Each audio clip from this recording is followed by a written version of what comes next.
And experiences with us, and then to get out of the way. So this is an audience participation part of the evening. I'm really not going to ask any questions unless you're super quiet, and I've got plenty, but I expect you'll have things to ask our panelists. So let me reintroduce them. Agosa Ai. There you go. Sylvia Ma. Lynn Ihar. Tim Susky. And Jeffrey Adler. Their businesses are all over the map, from networking among entrepreneurs to specialized kind of premium drinks to a new way to do spinning studios. So lots of experience here. The bios are in the program, and you have some background on who they are. So I'm just going to see how we go. I'll open it up to questions. I'll recognize you. I'm not sure if we're going to try to mic somebody from. We're going to try to mic the questioners. Does anybody know?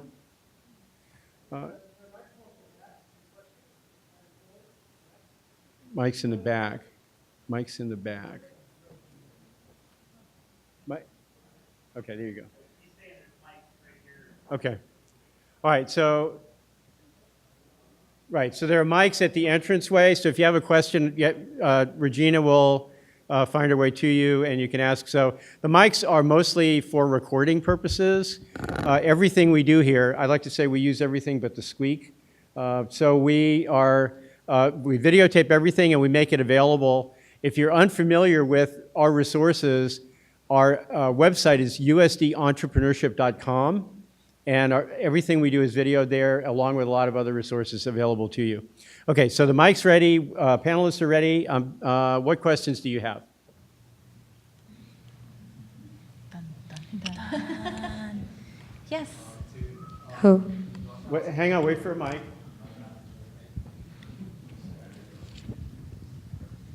See, we got a community going already here.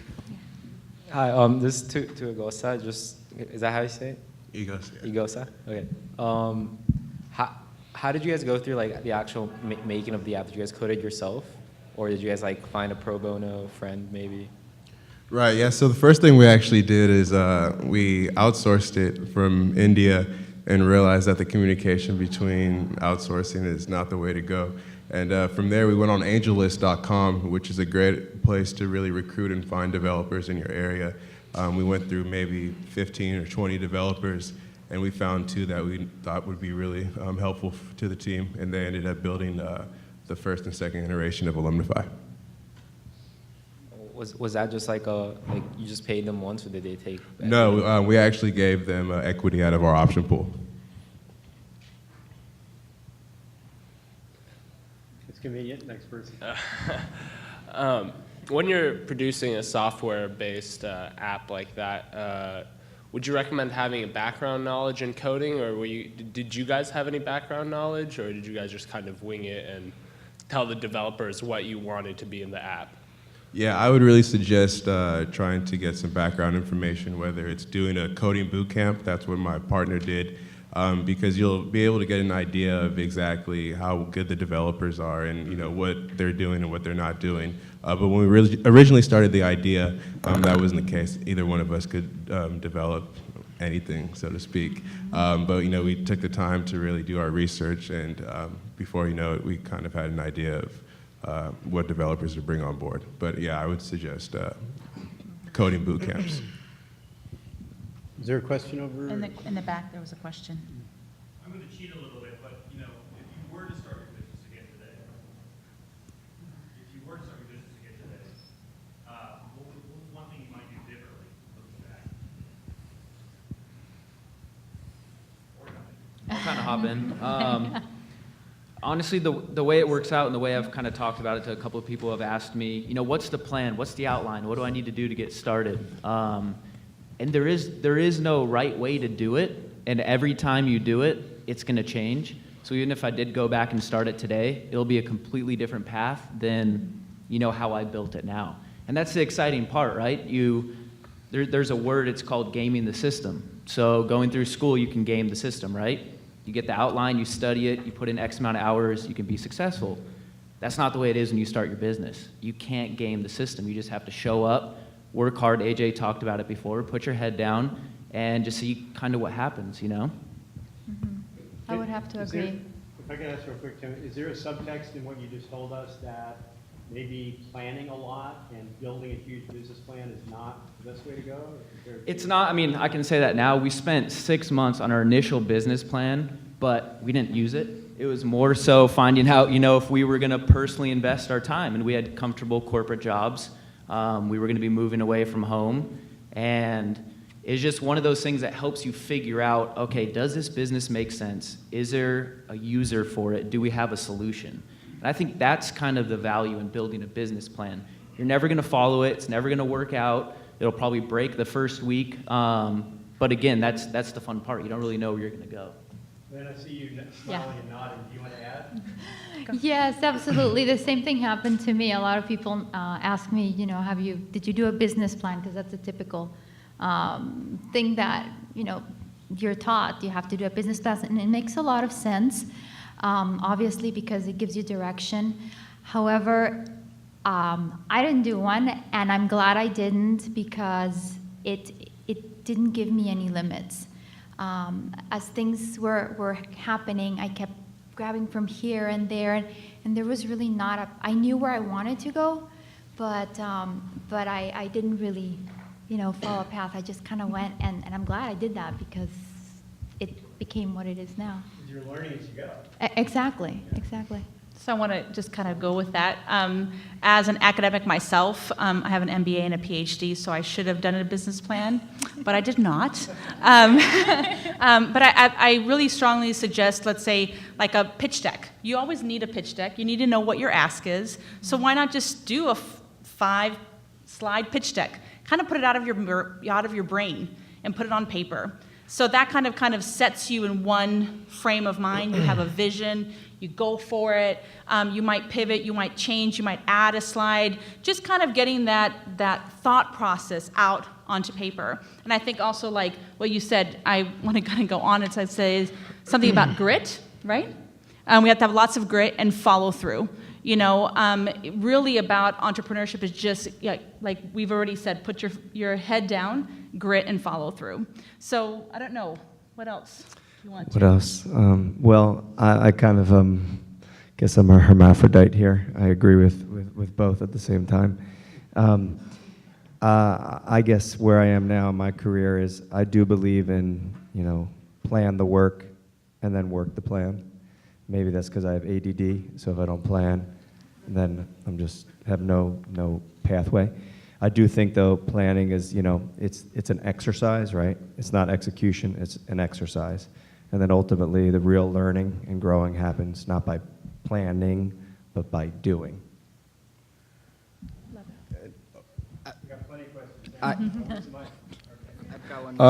We obviously know Iggy's story about how he gained funding. Oh, did I interrupt someone? But I'm just curious, what was the strategy on how you guys gained your initial funding, and like what was the strategy going into it? What got you started? I'll hop in again first. And Okay. it kind of speaks to what we were just talking about. So we had this grand plan. We put together this list of some angel investors, some people we're going to approach, and it's kind of a serendipitous story. But I was on a flight coming home from Canada at the time, and I was going to the back of the bus to basically finish up the business plan. And as I'm walking by, I ran into an old family friend. And so he had previously found out that I was putting together a business plan. So we just kind of talked on the plane. He's like, you know, are you still working on that business plan? I said, I'm actually wrapping it up in the back right now. So I said, can I catch up with you when we land?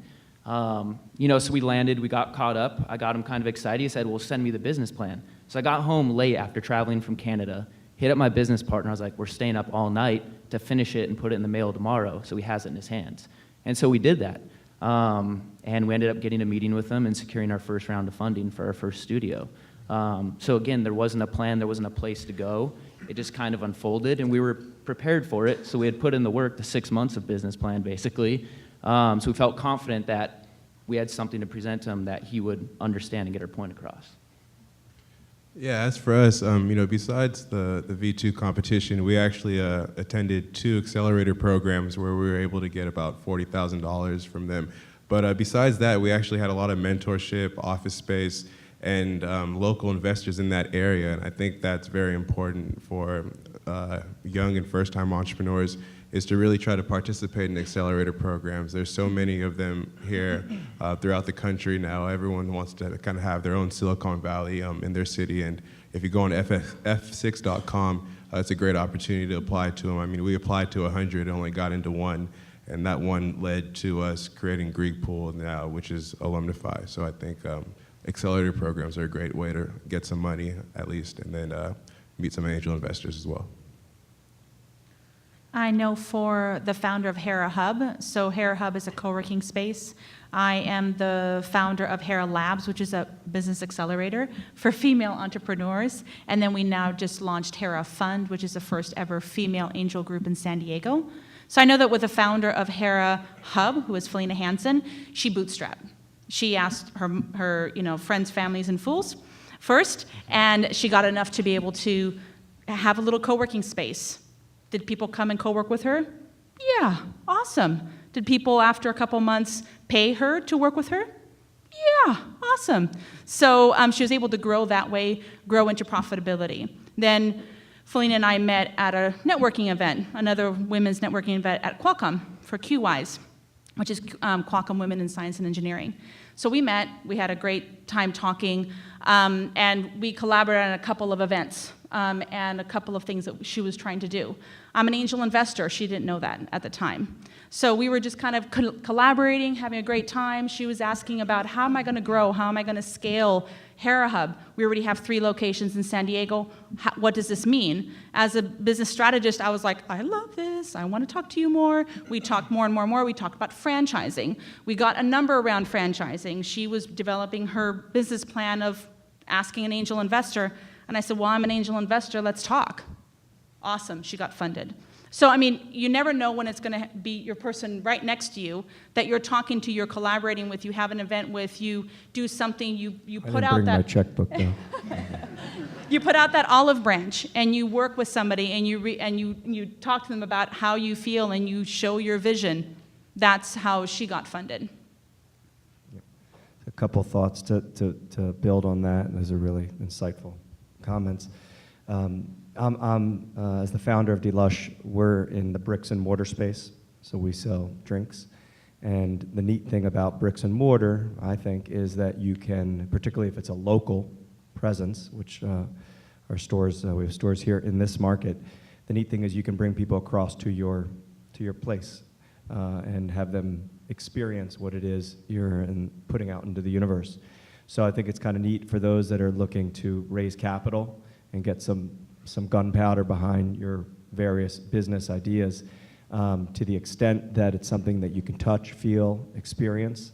That's very valuable. And to the extent that you know, as we look at this bigger question of how critical is planning, a business plan, which I do think is important. I think what's really ultimately the key ingredient is having metrics.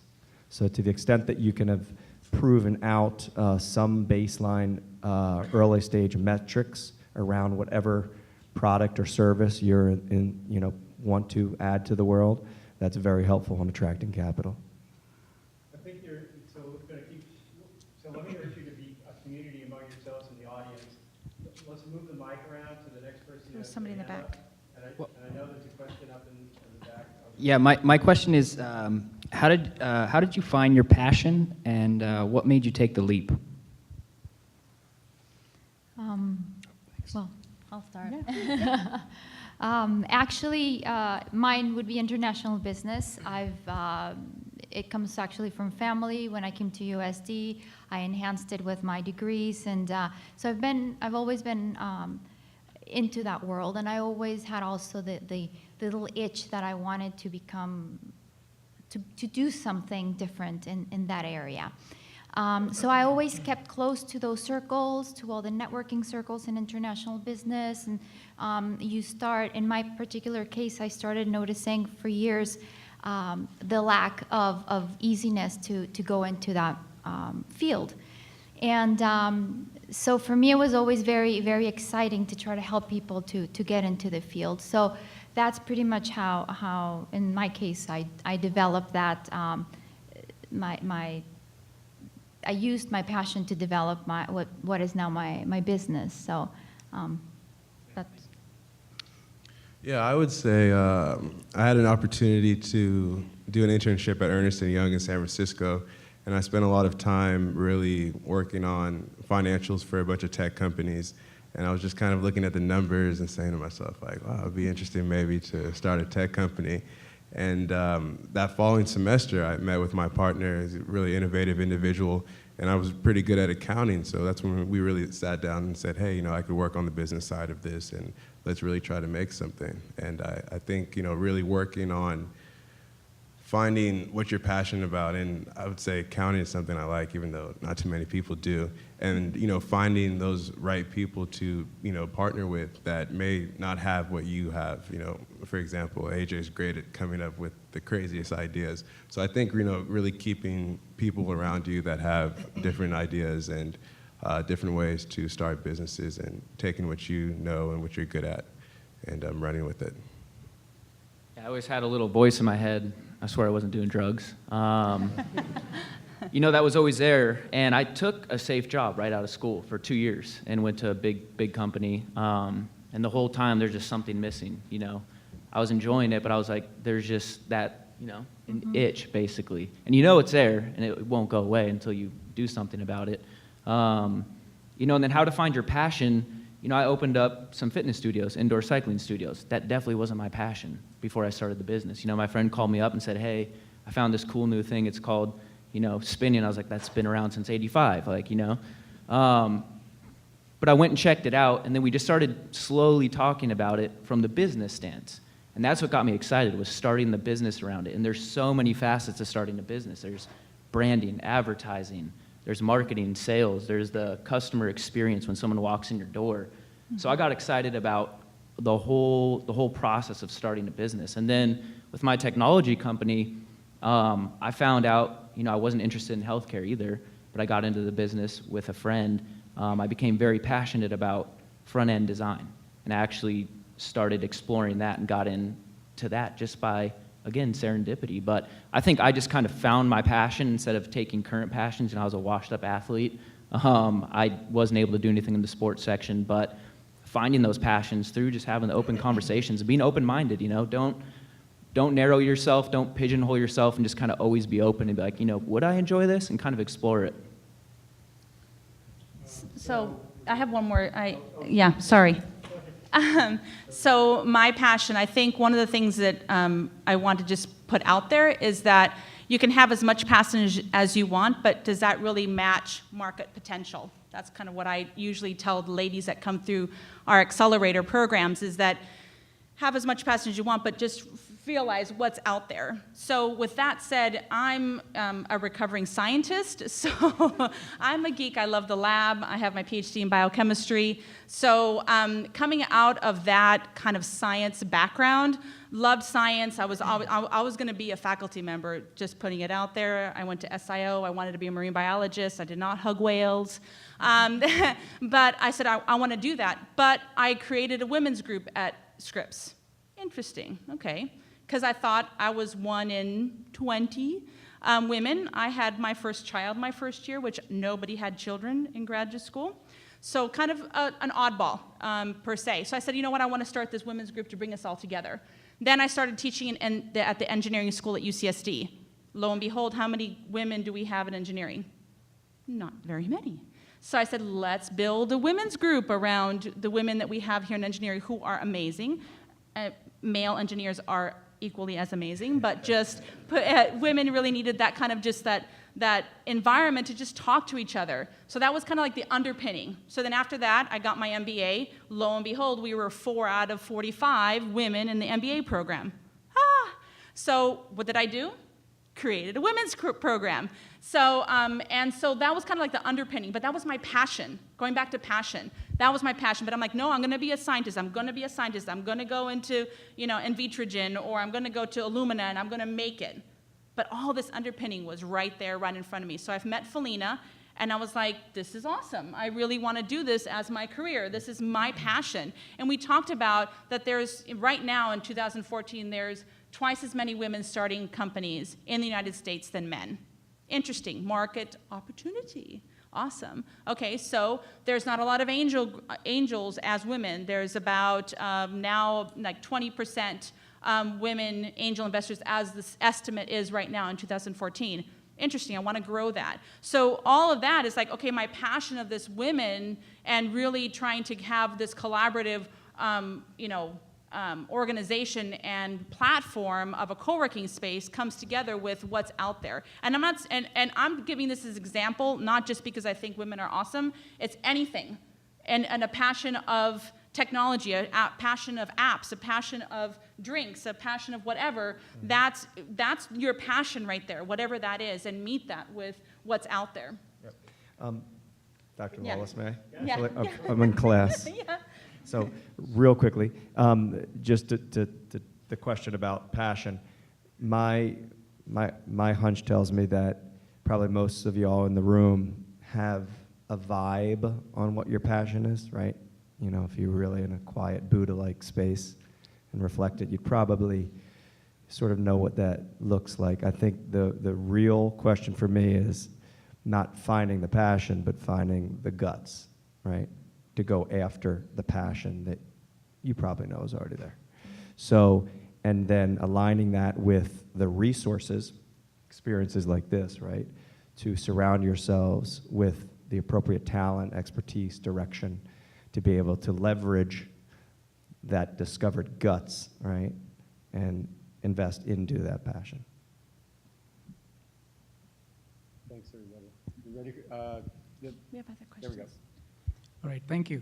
I hear a lot of sort of common comments about what it takes to be an entrepreneur. Is there like a blood test or something we could do to see if maybe I wish, have that'd it be or nice. don't? Something like that, perhaps. Then that would be good.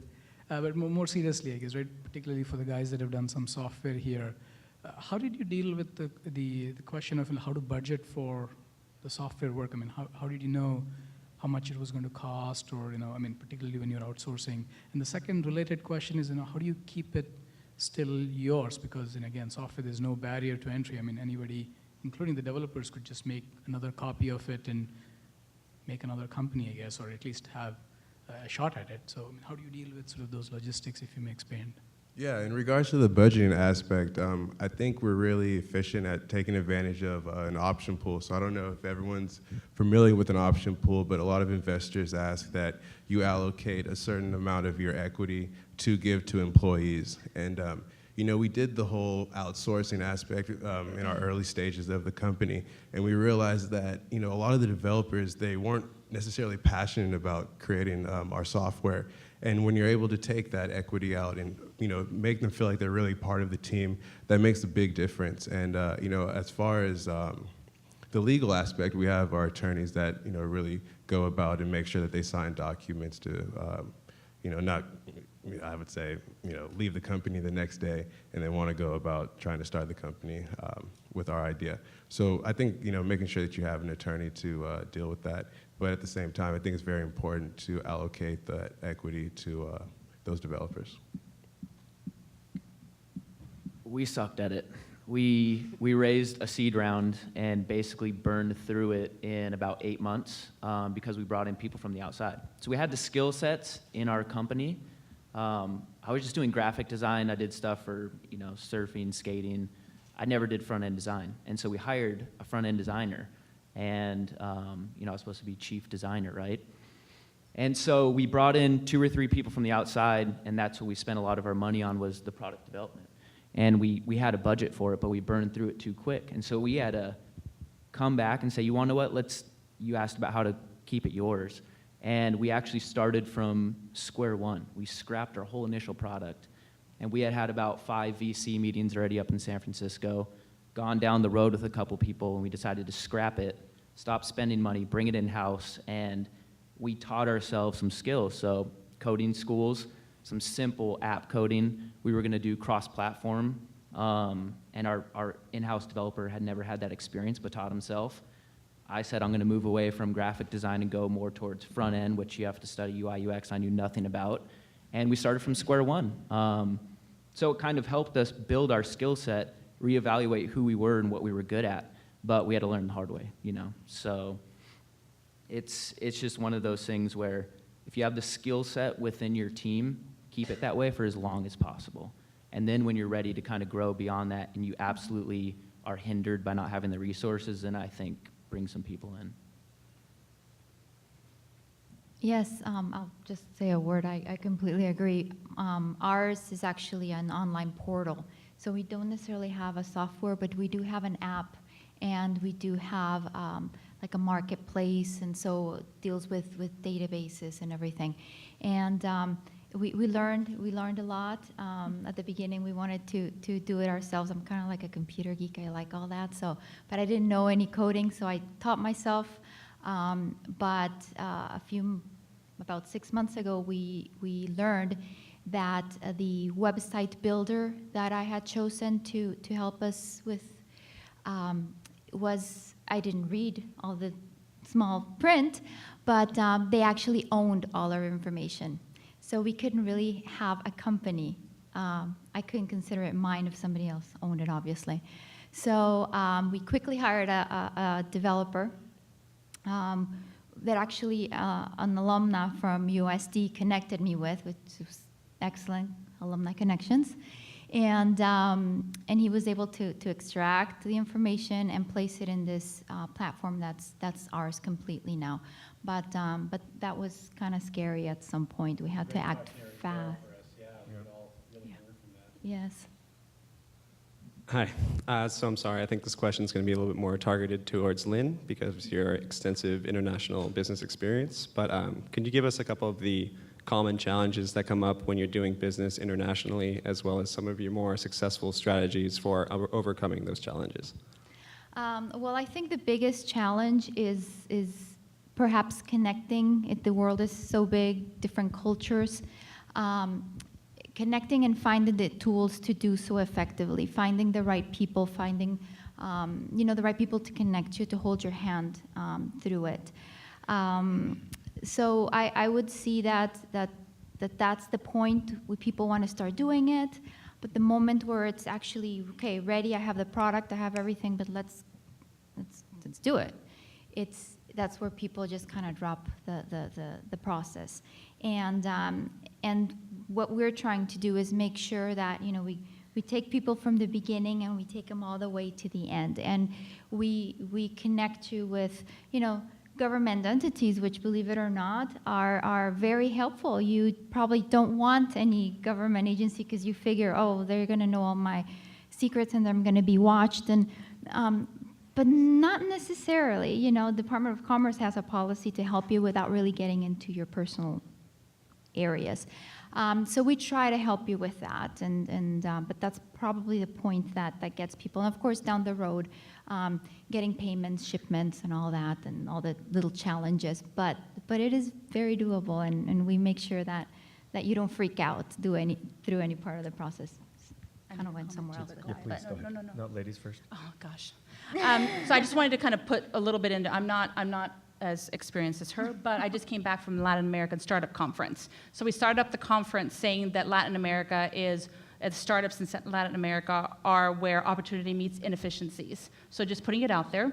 I'm from Venezuela originally, so I know the Venezuelan culture, I know the Latin culture. But interesting enough, I met so many startup ecosystems that if you want to get into Latin American, whatever you're trying to do, if you're doing an app or something like that, you go to Startup Buenos Aires, Startup Chile, Startup Peru. They give you $40,000 to start your startup. Mm-hmm. So that's just a lot of Americans are doing that to get into the Latin American market. So that's an easy way, like you said, connections. Mm-hmm. They know all the connections. They actually set up your bank account within a week of you being there. They set up your visa. They do everything for you. So if you're interested in doing something with Latin America, I would highly recommend that. Yes. Again, like let's say the V2 competitions, similar types of things as accelerators and competitions are being done elsewhere in the world. Use that. Use those resources. Exactly, especially if you're going to export. Whether it's a service or a product, don't think that only exporting means a product. It can be a service. Just the money going back and forth through countries as exports or imports. And most governments want you to export. So they will actually have grants that you don't even know they're there. And that's one of their problems. They want to give the money and nobody approaches them. So Yeah, that's just great resource. That's absolutely true. So, yep. Sorry. So I was just going to add that, and this is sort of a soft point, that, and it might sound obvious when I say it, there's two prefaces, but relational. So relationships, the relational component to business everywhere is important. In places like Southeast Asia, which I think you indicated out there, you're seeking to target, it's paramount. And when I say relationships, I'm talking about like building real trust, playing golf, asking about their children, and asking with sincerity, and building relationships. The law of 1 degree of separation, where you can connect to someone that may matter in your business pursuit via somebody that lives here in San Diego, which is what I think you're saying is a very powerful mechanism for turning water into wine as you try to build relationships in the equivalent of the jungles, right? Where you have no idea where you are.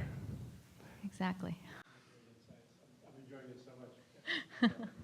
We're going to go back for the next question, but while this window is open, I want to mention that entrepreneurship at USD has been regional from the start. We don't stop at the border by any means, and we're building relationships with Angel Ventures Mexico, with CETIS, with Tec de Monterrey, and other institutions in Mexico to grow the notion of a regional, binational, even multinational entrepreneurship of which this is one hub. And just to say how we're acting on that and implementing it, I'll mention that our V2 pitch competition, which is only heading into its 4th year in April 2015, added a binational track last spring where I and the folks who work with me, Regina's been mentioned a couple of times, in a very short period of time, less than 2 months, put together a track with Mexican student entrepreneurs. We went over to Tijuana, heard their pitches, brought them over. We raised $50,000 in addition to our $50,000 in cash that you heard Alumnify competing for. Another $50,000 in kind, and we had 2 groups of pitches up on this very stage last April. Mexican student entrepreneurs as well as the, you can call traditional in 3 years, the traditional USD entrepreneurs. So this last question is very relevant to what we do at USD. Up in the back. Yep. I was just curious to what lessons, tips, and tricks you guys have learned through project management in terms of keeping employees inspired, hitting deadlines, and working with their blood, sweat, and tears rather than their paycheck.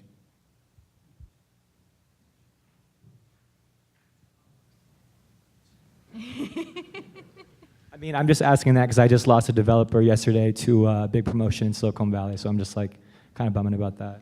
I'll just jump in really fast.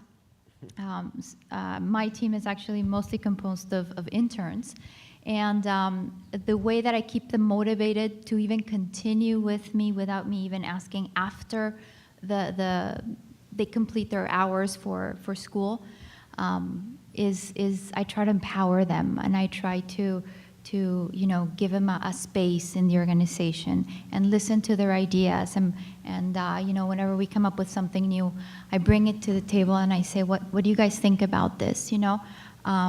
So that makes them feel that they're a part of it. And of course, to me, they're younger. It's younger generations, and I get to hear what works for younger generations too. So. Yeah, I think one thing that really helped us is, maybe kind of stepping back from the business and being really personal with your employees. I think that makes a huge difference, whether it's happy hours, whether it's, getting to know how they're doing, what are they dealing with on a personal basis. And when you really get that personal connection, we found out that, people really take it as a team, as a family. And, you know, when you have that family bond, you know, whether they have an opportunity to maybe get a better job or a higher pay somewhere else, they really have that personal relationship that keeps them going. So I think, you know, really being personal and, you know, not always being about business and, you know, stepping back and saying, you know, how was your day? Or, you know, how's everything with your family going? And we see a lot of big steps in regards to kind of the family and not really just a business, but a family. That honestly hits it right on the head. You know, speaking just from my own experience was, you know, I started both my businesses with two of my best friends, and everyone going into it's all I ever heard, don't start businesses with your best friends, you know. Obviously I ignored that, but you know, one of the things, it was hilarious because we were best friends even in college here, and my other buddy, you know, I've known since I was 14, and when we started our businesses, like 6 months went by, and we sat down, I'm like, I don't even know what's going on with you anymore, you know, because when you meet up, you're just so engulfed in your work and picking your head up and taking a step back and enjoying it too. It's so easy to forget to have fun while you're doing it, but that's what builds those deeper bonds. And then, you know, when you have a bigger staff, now I have a fragmented business with 50 people, and they're different locations, and I barely get to see them, so we have to set up events where everyone's coming, and it has nothing to do with work. We're at Stone Brewery for one of them. We'll go bowling, you know, set up a yoga class for people. But just making them feel like they're friends as well as coworkers is one of the most important things, and it's really easy to forget to do that. And, you know, I've done it numerous times, so just keeping that in the back of your head for sure always helps. There's a lot of wisdom in that. It's, and I'm guilty as charged for forgetting that. So I appreciate that advice, which is to have fun and bring perspective to the distribution between work hard and play kind of hard. So those are important things. The other thought that comes to mind beyond that is the opportunity to empower your key thought leaders and team players to actually shape the clay of the business, right? So being a self-professed micromanager to a fault over the years, because I've been in the Delush space for about 14 years, and 7 months and 11 days, and quite a long time. And so I'm kind of proud that through time, I've gone from being a fierce micromanager to just a micromanager. And, but all levity aside, the idea here is to invite your team to actually shape the business. And, you know, and we do. Our key team is involved in product development, you know, turnkey, start to finish, A to Z. They're involved in selecting a charitable outreach that we choose to do and support. And so they have some real ownership in the actual direction of the company and its pathway. And I think that really inspires people to lean into something, particularly if, you know, the do-re-mi is not quite there yet. Hi, yes, just a follow-up question on the equity sharing. How does it work in number, and can that be shared, or is this confidential? Is she looking for some? I'm sorry. Are you looking for some? Am I looking for some? For some equity. Some equity? Well, maybe. Okay.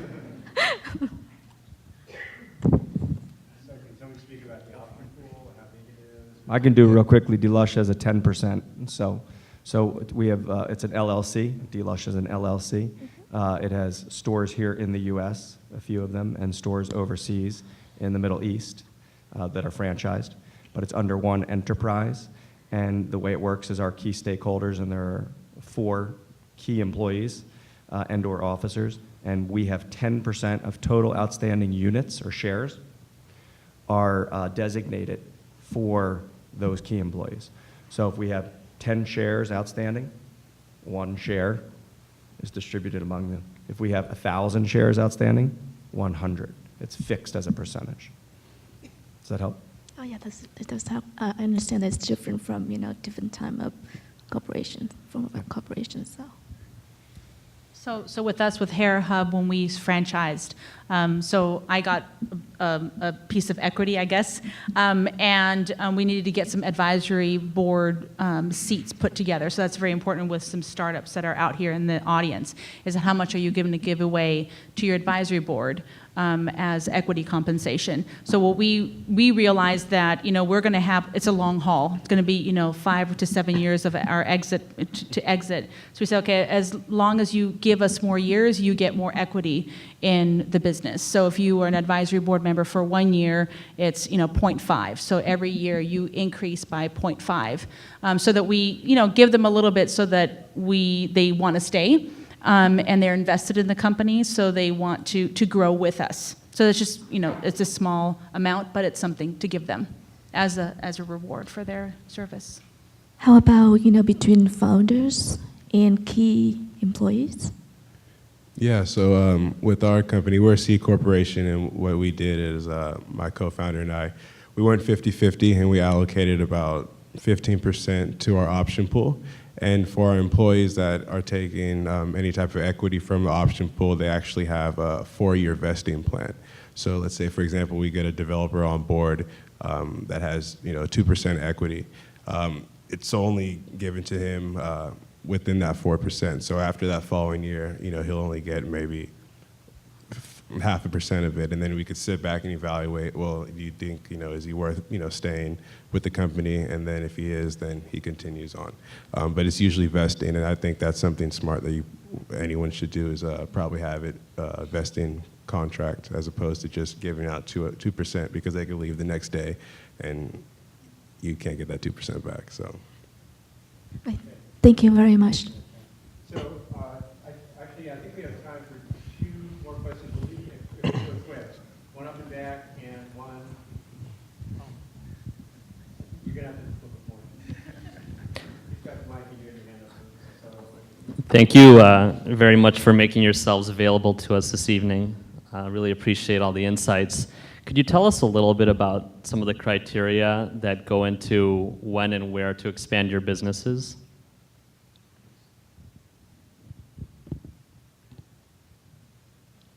Are you talking about expanding, growing locations? Locations and different markets, yeah. It just kind of, for us, again, I can only speak for my business because that's what I know, but for our fitness studios, we just set up one location, and it was our test site. Let's see how it goes. Let's see how fast we grow.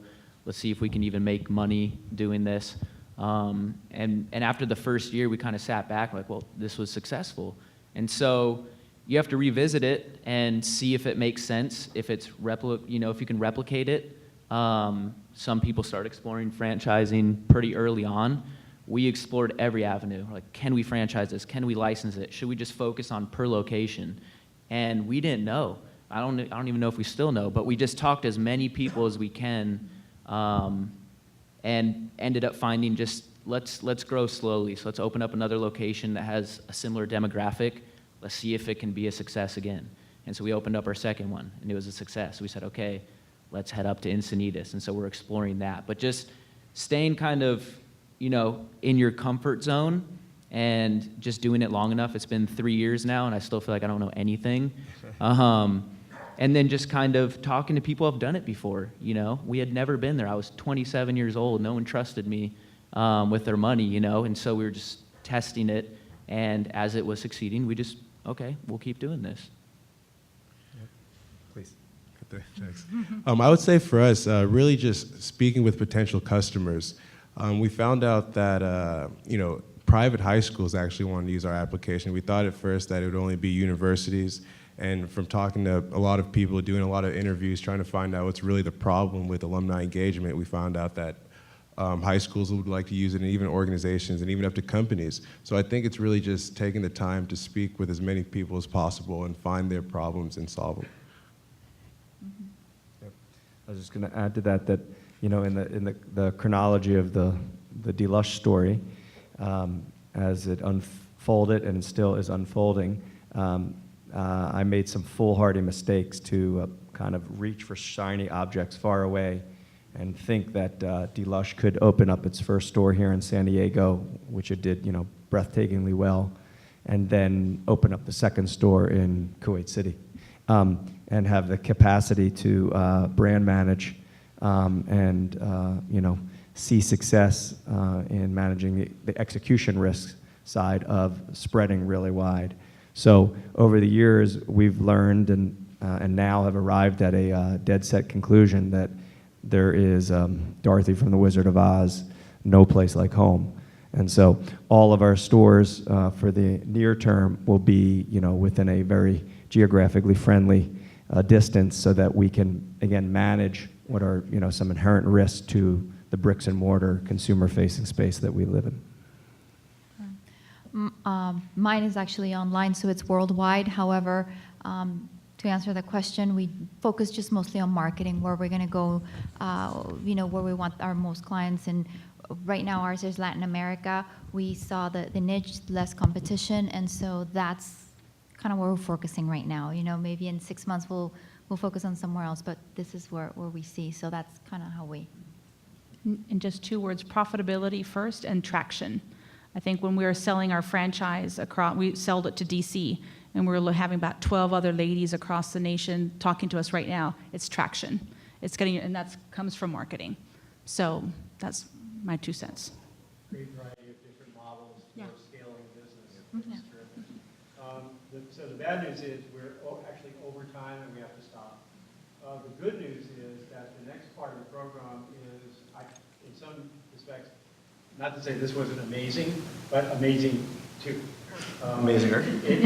We'll adjourn for 15 minutes, and we'll reconvene in the breakout rooms to my right.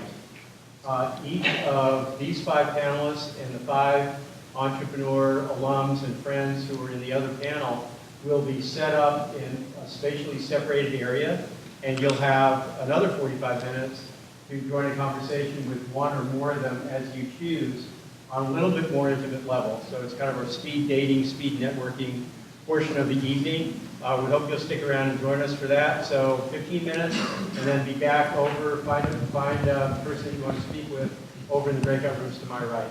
And Thank you. Let me thank everyone for this great panel. Thank you.